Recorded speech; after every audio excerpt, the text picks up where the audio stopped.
नमस्कार दोस्तों, मैं अरुण ढिलन और आज हम बात करने जा रहे हैं चित्त की वर्तियों के बारे में। इससे पहले हमने चित्त के बारे में भी जाना था और चित्त की वर्तियों के बारे में भी मैंने संक्षेप में बताया था, लेकिन अब विस्तार से वर्णन करने जा रहा हूँ।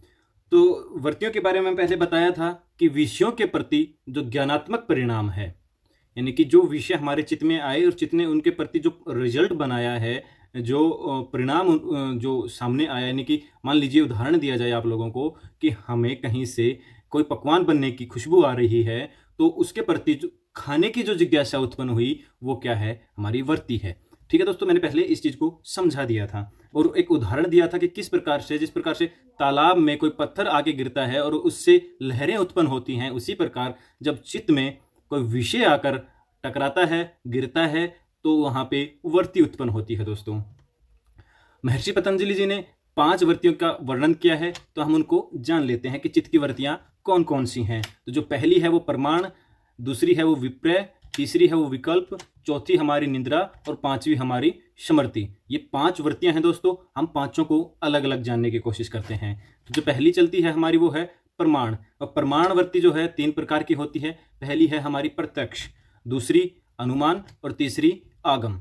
तो प्रत्यक्ष की अगर चर्चा की जाए तो इंद्रियों का विषयों से सीधा संयोग, यानी कि इंद्रियों ने मतलब विषयों को डायरेक्टली ग्रहण कर लिया, यानी कि आंखों ने किसी चीज़ को देख लिया, कानों ने किसी चीज़ को सुन लिया, त्वचा ने महसूस किया, जो उससे जो हमारे चित्त को ज्ञान प्राप्त हुआ है वो क्या कहलाती है? प्रत्यक्ष, यानी कि डायरेक्ट संपर्क में हम किसी चीज़ के जा रहे हैं। यानी कि हम किसी चीज़ को देखते हैं कि कोई लड़का दौड़ रहा है, तो हम डायरेक्टली वो एक हमारे चित्त तक एक विषय गया कि लड़का दौड़ रहा है, डायरेक्टली हमने देखा है उसको। ठीक है दोस्तों, तो वो क्या है? प्रत्यक्ष है। दूसरी हमारी आगमवर्ती। आगमवर्ती क्या है? तथ्य के पीछे निहित कारण का अनुमान लगाना। अनुमानवर्ती क्या है हमारी?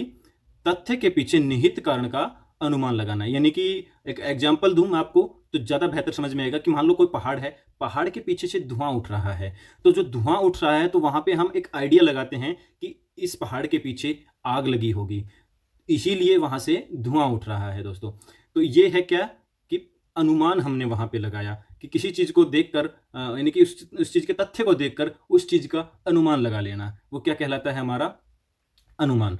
उसके बाद हमारा आता है आगमवर्ती। आगम क्या है? कि जो हमारे पूर्वजों से या हमारी पुस्तकों से या हमारे ग्रंथों से जो ज्ञान हम अर्जित कर रहे हैं, ग्रहण कर रहे हैं दोस्तों, वो कहलाता है हमारा आगम। हमारे पूर्वज रहे हैं उनसे, यानी कि दादा परदादा, उनसे, माता पिता से, या फिर अपने गुरुओं से, या फिर हमारी जो पुस्तकें हैं उनसे, या फिर जो हमारी ग्रंथें हैं, ग्रंथ, पुरानी ग्रंथ जो हैं, वेद वगैरह, उनसे जो ज्ञान हमें आ रहा है, पीछे से ही आ रहा है वो चलता हुआ, वो क्या कहलाता है? आगम। ठीक है दोस्तों, तो वो ज्ञान क्या कहलाता है? आगम। प्रमाण की 3 जो प्रकार हैं वो मैंने बता दी, आप लोग समझ भी गए होंगे। उसके बाद हम चलते हैं विपर्य के ऊपर, जो हमारी दूसरी वर्ती है। पहली वर्ती प्रमाण थी, प्रमाण के 3 प्रकार थे, वो मैंने एक्सप्लेन कर दिए। दूसरी के ऊपर चलते हैं विपर्य वर्ती। विपर्य क्या है दोस्तों? विपर्य का तात्पर्य होता है मिथ्या ज्ञान से, यानी कि झूठा ज्ञान, फॉल्स नॉलेज। यानी कि मैं एक उदाहरण दूं तो अंधेरे कमरे में किसी रस्सी को हम सांप समझ लेते हैं, यानी कि वो एक्चुअल में सांप है नहीं, लेकिन हमें एक झूठा ज्ञान, एक भ्रम पैदा हो गया, वो क्या कहलाता है? मिथ्या ज्ञान कहलाता है दोस्तों। तो रस्सी को हम अंधेरे कमरे में सांप समझ लें, या फिर किसी पौधे या झाड़ को हम भूत समझ लें। इस प्रकार का जो ज्ञान होता है, जो सच से हटकर होता है, यानी कि झूठा ज्ञान होता है, वो कहलाता है हमारा विपर्यवर्ती। उसके बाद चलते हैं हम दोस्तों विकल्पवर्ती के ऊपर, जो हमारी तीसरी वर्ती है। विकल्पवर्ती क्या होती है दोस्तों? कि शब्द ज्ञान तो हो लेकिन वस्तु शून्य हो, यानी कि शब्द का ज्ञान तो हमें है, शब्द का ज्ञान है हमें कि ये शब्द है, हाँ एक्चुअल में ऐसा है शब्द, लेकिन वस्तु नहीं है उस प्रकार की कोई भी। जिस प्रकार से अगर बात की जाए घोड़े के सींग, अब घोड़े के सींग व्याकरण की दृष्टि से बिल्कुल सही है, लेकिन घोड़े के सींग होते ही नहीं, इस प्रकार की कोई वस्तु है ही नहीं, तो वो क्या है? विकल्पवर्ती है दोस्तों। दूसरी बात कर ली जाए खरगोश के सींग, खरगोश के सींग होते ही नहीं, वो क्या है? विकल्पवर्ती है दोस्तों। अगर बात कर ली जाए ईश्वर, ईश्वर को किसी ने देखा ही नहीं आज तक, ना मूर्ति में किसी ने देखा है, ना तस्वीर में किसी ने देखा है। भगवान श्री राम को हमने तस्वीर में देख लिया होगा, भगवान श्री हनुमान को हमने देख लिया होगा, भगवान कृष्ण को हमने देख लिया होगा, लेकिन ईश्वर को किसी ने नहीं देखा है, तो वो क्या है? विकल्पवर्ती है। हमने सभी देवी देवताओं को हमने देखा है, उनको तस्वीर में देखा है, उनको मूर्तियों में देखा है, लेकिन ईश्वर को ना तस्वीर में हमने देखा, ना मूर्तियों में हमने देखा, तो वो क्या है? विकल्पवर्ती है। यानी कि हमें शब्द का ज्ञान तो है, शब्द क्या है हम जानते हैं, लेकिन वैसी वस्तु मौजूद ही ना होना क्या कहलाता है? विकल्पवर्ती कहलाता है दोस्तों। उसके बाद आगे की बात करें तो हमारी जो चौथी है वो है निंद्रा। निंद्रा क्या है दोस्तों? निंद्रा का अर्थ होता है ज्ञान का अभाव। यानी कि जब ज्ञान का अभाव क्यों बताया गया है यहाँ पे? क्योंकि जब हम नींद में होते हैं तो हमें ज्ञान का अभाव अपने आप हो जाता है। ज्ञान हमें किसी चीज़ का हो ही नहीं पाता, क्योंकि निंद्रा जो है वो तम गुण की प्रधानता रखती है। यानी कि जब हम सो रहे होते हैं तो तम गुण अधिक हो जाता है, सत्वगुण और रजोगुण दब जाते हैं और ज्ञान का अभाव हो जाता है। ये कैसे होता है कि जैसे कि अंधेरे कमरे में छाए अंधकार में कुछ ज्ञात नहीं होता हमें। अगर हमें किसी अंधेरे कमरे में भेज दिया जाए तो हमें कुछ भी ज्ञात नहीं हो पाता।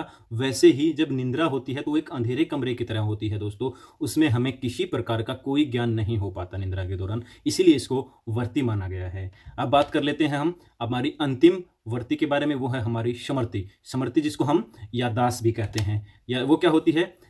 पहले कि चारों वृत्तियों पर आधारित ज्ञान का चित्त में संस्कारों के रूप में संग्रह हो जाता है। यानी कि जो पहले की 4 वृत्तियां थी हमारी, उनसे प्राप्त जो ज्ञान था वो संस्कारों के रूप में इकट्ठा हो जाता है हमारे चित्त में। वो क्या कहलाता है? स्मृति कहलाता है, यानी कि याददाश्त कहलाता है। और जब जरूरत पड़ती है तो स्मृतियां जो हैं हमारे चित्त में पुनः आकर दवंद पैदा कर देती हैं। यानी कि हमें कोई पहले के समय में कोई अप्रिय घटना हमारे साथ हुई थी, और लेकिन वो क्या हुई? वो एक स्मृति बन के हमारे मस्तिष्क में रह गई। जब कभी भी हमें उसका स्मरण होगा तो हमारे मन में फिर से द्वंद्व उत्पन्न होगा। तो इसीलिए स्मृति को भी वर्ती कहा गया है दोस्तों। और हमें वर्तियों से, ये 5 वर्तियां हैं, इनसे हमें दूर हटना है, इनको हमें निरुद्ध करना है, तभी हमारा योग संभव हो पाएगा। योग से चित्तवृत्ति निरोध है, यानी कि चित्त की वृत्तियों का निरोध करना, यानी कि जो ये 5 वृत्तियां हैं इनका हमें निरोध करना है। और उसको कैसे करना है, उसका उपाय क्या है, नेक्स्ट वीडियो में मैं लेके आ रहा हूं दोस्तों। तो आज का वीडियो यहाँ पे समाप्त करते हैं। थैंक यू, धन्यवाद।